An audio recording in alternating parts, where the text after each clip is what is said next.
Assalamualaikum warahmatullahi wabarakatuh. Halo teman-teman.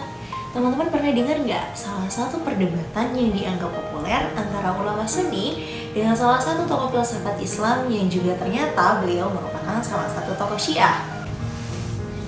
Perdebatan ini disebabkan karena bapak tokoh filsafat Islam dianggap tidak sopan membawa sepatunya masuk ke dalam majelis. Tidak hanya itu, beliau juga hanya mengucapkan salam tanpa memberikan sujud kepada sultan atau raja. Namun setelah terjadinya perdebatan ini, justru raja atau sang sultan inilah yang menjadi bagian dari Syiah atau mengikuti bapak tokoh filsafat Islam ini. Teman-teman kira-kira ada yang tahu nggak sih siapa sih tokoh filsafat ini? Ya memang tokoh ini tidak seterkenal tokoh filsafat Islam lainnya seperti Al-Farabi, Ibnu Sina, Al-Ghazali atau yang lain, tapi perjalanan hidupnya, pencapaiannya cukup keren loh teman-teman. Kalau teman-teman pengen tahu selanjutnya, simak video ini sampai selesai ya. Nah, tokoh yang dimaksud tadi adalah ini teman-teman, Hasan bin Yusuf bin Mutahhar Al-Hili atau biasa dikenal dengan Allamah Hili. Teman-teman tahu nggak? Beliau merupakan seorang ahli hukum dan teolog Syiah pada abad ke-8. Beliau juga menulis lebih dari 120 buku dalam berbagai disiplin ilmu loh. Buku-buku yang beliau tulis diantaranya yakni buku ilmu usul, fikih, tafsir, logika, teologi, dan ilmu tentang perawi hadis yang diistilahkan dengan ilmu rijal.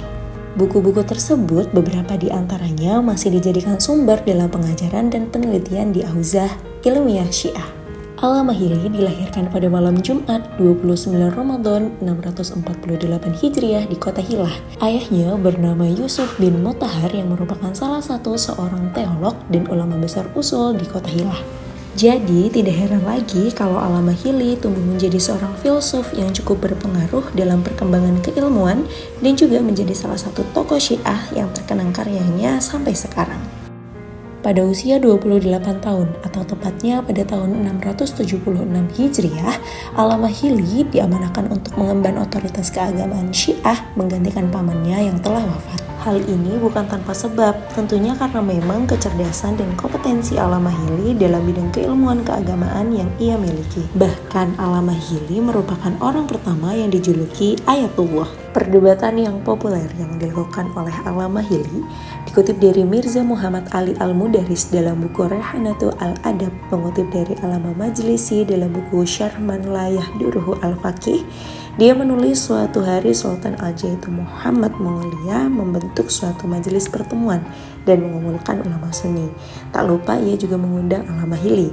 Ketika memasuki ruangan, Allamah Hili mengangkat sepatunya dan menyelipkannya di bawah ketiak.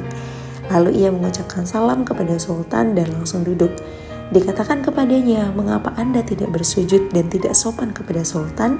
Allamah menjawab, "Nabi Muhammad SAW adalah rajanya para sultan dan masyarakat semuanya hanya mengucapkan salam kepadanya." Allamah memperkuat argumentasinya dengan menyebutkan potongan surat An-Nur ayat 61 yang berbunyi, "Fa'idza dakhaltum buyutan fasallimu ala anfusikum tahiyatan min indillahi mubarakatan thayyibah," yang artinya, maka apabila kamu memasuki rumah, hendaklah kamu memberikan salam kepada sang penghuninya. Salam yang ditetapkan dari sisi Allah yang diberi berkat lagi baik. Lalu mengenai perkara sujud, Allamah mengatakan, "Di antara kami dan kalian tidak ada perselisihan bahwa sujud hanya khusus untuk Allah. Maka untuk itu, dia tidak memiliki kewajiban untuk bersujud kepada sang sultan." Perdebatan pun berlanjut. Mereka bertanya kepada Allamah Al-Hili, "Mengapa Anda duduk di samping sultan?" Lalu Allamah menjawab, "Karena saya tidak melihat tempat yang kosong selain di sini. Dan ada hadis Nabi yang mengatakan bahwa saat kamu memasuki sebuah majelis, maka duduklah di tempat yang kosong di mana saja." Perdebatan pun berlanjut dengan pertanyaan-pertanyaan yang lain. Dan pada akhirnya, Allamah Hili berkhutbah dan membuat Sultan Muhammad menjadi mazhab Syiah. Nah itulah teman-teman penjelasan singkat mengenai siapa itu Allamah Al-Hili. Kira-kira besok kita bahas tokoh filsafat Islam siapa lagi ya? Kalau teman-teman suka dengan video ini, silahkan tinggalkan jejak dengan like, komen, dan subscribe. Terima kasih. Wassalamualaikum warahmatullahi wabarakatuh.